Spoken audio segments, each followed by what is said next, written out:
And assuming that they can stick to that plan, what we are looking at is so much more than just landing people on the moon. Landing is not easy, but it's also not the hardest part. We have done that before. But what comes next is something entirely new. We need to build on the moon. We need to build a permanent base, essentially a small city on an alien world.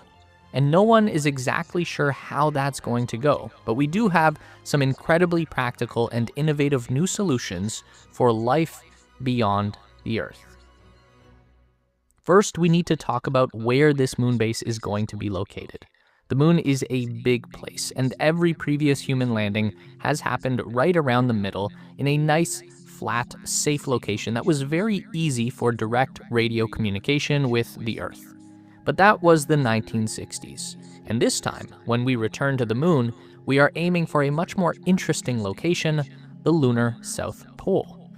This region is littered with impact craters, mountain ranges, and ancient volcanoes. Some of the low valleys and crater beds are in permanent shadow. The ground hasn't seen sunlight in millions or billions of years, and it's probably full of water ice that was transported to the inner solar system on asteroids and comets. NASA has identified 13 potential landing sites for the Artemis program. They are mostly on little patches of sunlight around crater rims or the tops of low mountains, surrounded by deep shadows and rough terrain.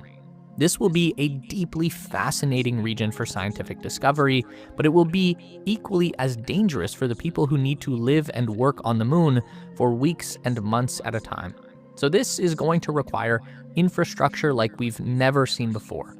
All of the fundamentals for a city on Earth need to be recreated in the most hostile environment with the most limited resources. So where do we begin? With roads. Yes, where we're going, we do need roads and landing pads and other solid surfaces to operate and build on. The problem that needs to be solved is dust. The lunar surface is coated in a relatively thin, yet incredibly light and fluffy layer of ultra-fine dust. Each grain of this moon sand is sharp and abrasive like broken glass. During the Apollo missions, it was known to cut through the outer layer